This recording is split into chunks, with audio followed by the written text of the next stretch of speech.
我觉得今天这家店是真的把我可爱到了，每道菜用的什么食材都还专门写给你看。在日本有很多这种寿喜烧的老店，真的是非常老的那种，藏得很隐秘就不说了，还很不好约，耍什么大牌啊？又到了吃寿喜烧的日子，今天我们就来一探究竟啊！日本这种贵到死的寿喜烧店都什么样子？予約したの龍です。龍様、はい、お待ちしておりました。どうぞ6度3分で。はい、すき焼きは2回ですね。はい、今ご案内させていただきます。对，进这种店的第一步一般都是脱鞋，然后你们就会发现，把我们带上楼的、带进房间的，再是介绍菜单的，最后是帮我们烤肉的，是4个不同的姐姐，感觉莫名的高端。点菜的流程非常复杂，但总结下来其实就是超贵跟巨贵2个选项。作为刚才的前菜，还好这家店的前菜只有1道，这道菜就叫水无月，这其实里面每一小坨都还挺精致的。这个是鸡蛋红豆糕，吃起来像那种微微泛甜的鸡蛋布丁，我喜欢。然后是一块不知道涂了什么酱的烤鱼，上面是芹菜的碎末，非常清奇的搭配。然后是一小颗牛肉，他们专门在牛肉的外面涂了一层牛肉末，接着是一些6月限定的蔬菜，然后上了2盘巨可爱的刺身拼盘，这颜值比味道还要好。鲷鱼、金枪鱼跟乌贼蘸酱油就可以吃了，但海胆还是要好好品味的。拼盘最上面是一坨和牛寿司，肉只有外面的一圈是熟的，吃起来巨嫩，特别美妙。然后是一份类似茄子煲的东西，它这个味道真的是巨奶，就像加了奶油一样。里面的鱼肉还特别下饭。真好吃，烤的2条鲶鱼就还一般，不过刺儿都是挑走了的。然后又是一份特别可爱的菜，烤和牛，看看这个肉质，软的像夹了一坨雪花，一次吃2坨。巨软，不知为什么又想听莫文蔚的歌了。然后看到阿姨悄悄的把锅端了进来，我就知道我们要到最后的主菜了，一份寿喜烧，一份小火锅，这个也是阿姨全程帮我们弄，我们就不糟蹋了。吃之前还要介绍一下各个蔬菜的产地，然后2个套餐里面总共有6片和牛，其实已经很多了哈。然后都是6种不同的吃法，特有仪式感。第一片是蘸着生鸡蛋液吃，哇，这个生鸡蛋液可以把和牛脂肪的那个甘甜给衬托出来。然后是柠檬秋葵味儿，又是奇怪的组合呢。火锅涮的就完全不同，缠绕着这种蔬菜的清香。然后这种高级餐厅的甜品你们都懂的，肯定会是什么昂贵的水果。阿基推荐指数9分，卡玩意儿。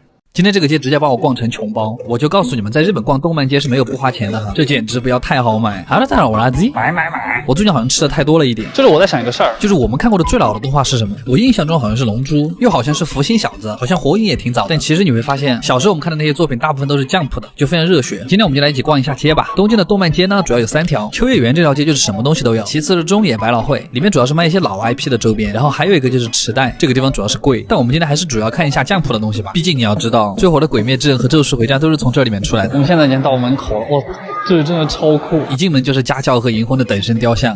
今天我们就在这儿刷卡吧。这个东西也很厉害，它是漫画原稿的复刻，都是一些耳熟能详的名场面，而且这个纸都是跟原稿的纸是一样的，哇，特别的精致。还有约定的梦幻岛，我特别喜欢这个。这还能不买吗？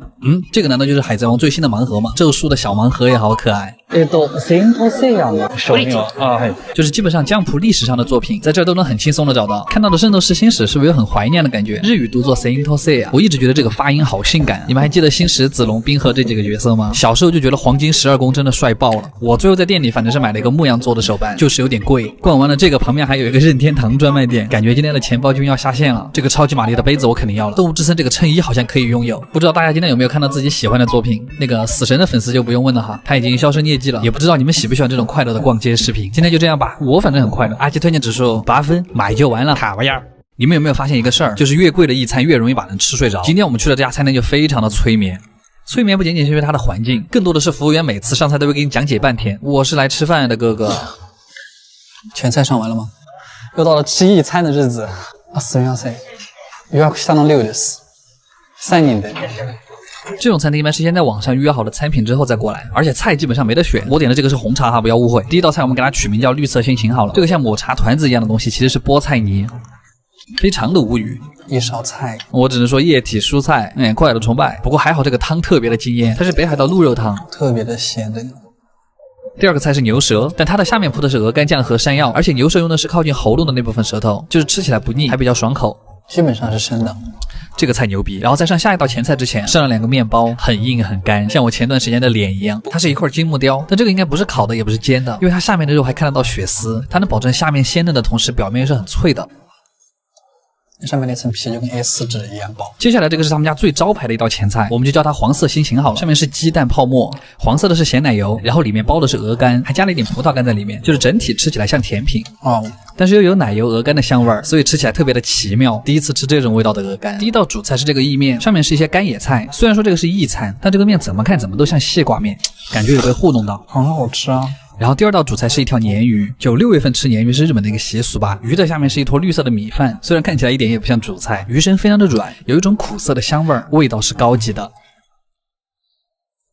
最后的这道主菜就是今天最大的主角，北海道农场的鹿排，因为他家是用香槟酒去了腥味儿，所以它端上来的时候都是一股香槟的味道，特别装逼。3分熟，吃起来的口感跟牛肉差不多，但是味道是那种有点像乌鸡汤的药材味儿，完全没有牛排那种很油腻的味道，有一点点红酒的味道。然后旁边是芦笋土豆泥梅子酱，特别喜欢这道菜。然后第一道甜品是芹菜冰淇淋，我第一次吃这种搭配，不过味道意外的很夏天。最后一道甜品我们就叫它红色心情吧，上面是一层红酒果冻，下面藏了一堆冰淇淋巧克力车厘子，感觉这就比木瓜高级多了。总的来说今天吃了很多菜，虽然有些菜的设计意义不明，但整体还是比较满足。阿基推荐指数8分，看玩意儿。不是，现在的法餐都这么便宜了吗？而且今天这家店看上去档次也没有很低啊。是不是现在的人都不怎么吃法餐了？感觉今天算是捡到了一个宝，因为主要是看到他们家的鹅肝饭特别的近。这位是我们今天的大厨啊，谢耳朵，叫做おさこなった。3時までなんですけど大丈夫ですか？啊，大丈夫です。还有1个多小时。感觉这家餐厅生意非常好，因为我们已经预约了餐品，所以就直接上菜吧。第一个小菜是芝士条，可以就着吐司一块吃。然后第一个前菜应该是金枪鱼，就是那种法式酸酸的味道。然后是薯片土豆泥，可能这就是法国的亲子冬吧。三文鱼里面加的是咸芝士，吃一顿法餐可以胖10斤。但这道菜我今天非常推荐，奶油蘑菇汤，虾仁加上纯正浓郁的奶香，可以用脆脆的面包片，也可以用厚实的吐司，反正就是尽可能多的裹上汤汁。那一口下去味道太浓了，里面的小蘑菇直接挖着吃就很爽，我太爱这个味道了。然后第一个主菜是一整只大龙虾，师傅会把龙虾爪单独剔出来，镶在虾头的地方，爪子的肉就特别有嚼劲，烤的焦焦的有一点。龙虾尾里面也灌满了芝士，我这一叉子下去都在爆浆，而且吃这个完全不用剥壳，叉子一挑就能全扯出来，特别过瘾。特别是这种表面焦黄，下面嫩嫩的龙虾尾，感觉这个虾肉都在嘴巴里弹。旁边这个是鸡蛋羹，上面的酱料像是番茄咖喱味儿。下一道主菜是鱼排，上面铺了2片大萝卜，而且下面还是萝卜，我还以为是我火龙果呢。不过这样吃鱼肉还意外的爽口，因为那个萝卜是红酒炖的，花样非常多。然后终于到了我们今天的主场大明星，他家的鹅肝饭，2块超大的鹅肝配上法国酱油，就这个饭光是鹅肝就很神仙了，而且下面的饭还是芝士加蟹黄酱的味道，好吃。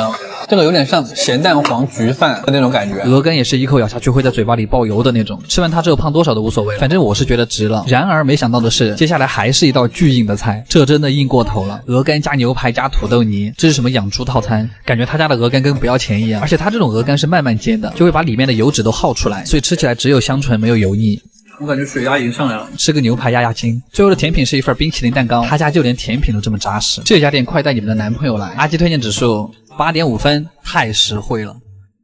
卡玩意儿，哇，这个真的有点恶心。日本人在追求食材新鲜的这条路上面是越走越远，感觉他们吃什么都要吃活的，他们才觉得新鲜，是不是有点太扭曲了？还有大伙儿今天我们要去的这家店就非常的有日本特色了，它招牌上就写了高级活鱼料理6个字，顾客围着几个大水池坐着，食材们就在中间看着，感觉非常抱歉。店里今天有哪些菜也是直接挂在了房梁上，简单直接到你甚至都不知道这个是个什么菜。第一个小前菜就很迷，是一份果冻加的像蕨菜一样的东西，口感巨怪。第二盘就上了河豚刺身，这个一看就不是 Yuki 家，它不可能就这么小一盘，不过还好味道非常的鲜。河豚刺身真的是永远的神，刺身终于来了，好像除了金枪鱼，别的都是活鱼身上的肉，然后发了2个盘子给我们，这个也不知道它是什么意思。这种肉吃起来特别的软糯，跟冷冻的鱼肉比起来差太多了。鲷鱼跟三文鱼蘸酱油就很好吃，但这种新鲜的青花鱼还是要跟紫苏叶一块吃才行。接着就是今天最恐怖的一道菜，它的名字就叫活乌贼，就是端上来的时候还在动，旁边放的是一块扇贝肉和一块翅膀，冷食和冷饮，多泡泡脚帮助排汗，身体会更好。继续刚才的乌贼，因为它才被端上来，所以你夹起来的时候还在拉丝，吃起来很软糯，但是又有一点像胶泥，不过还好味道不错。然后旁边这个翅膀我非常喜欢，嚼起来像是在嚼海带，莫名的爽口。然后这里的鲍鱼会当着你的面煮熟，然后切好之后再端上来，表面上会用喷枪烤一下，吃起来会更香。旁边那个是鲍鱼干，那个巨好吃，鲍鱼果然怎么弄都好吃。然后终于来了一道正常一点的菜，大猪排，我好感动哦。就是吃了那么多海鲜之后，突然有一个带油香的东西出现在你面前，这就是沙漠里的绿洲。然后就是炸河豚，这个炸的中规中矩吧。最后一道主菜就是黑毛和牛锅，感觉就是弥补了我今天吃过的生鱼。和牛煮出来就是特别的肥美，因为它的脂肪是甜的。最后的甜品是一个抹茶椰果冻，还有一个我们熟悉的鲷鱼烧配抹茶冰淇淋。这样一顿下来，其实就是什么都吃到了，还挺满足的。其实如果你吃不惯生的，也可以直接让服务员帮你做成熟的，就像这种天妇罗。但是偶尔也可以尝试一下生的，对吧？有些是真的还可以。阿基推荐指数8分，卡玩意儿。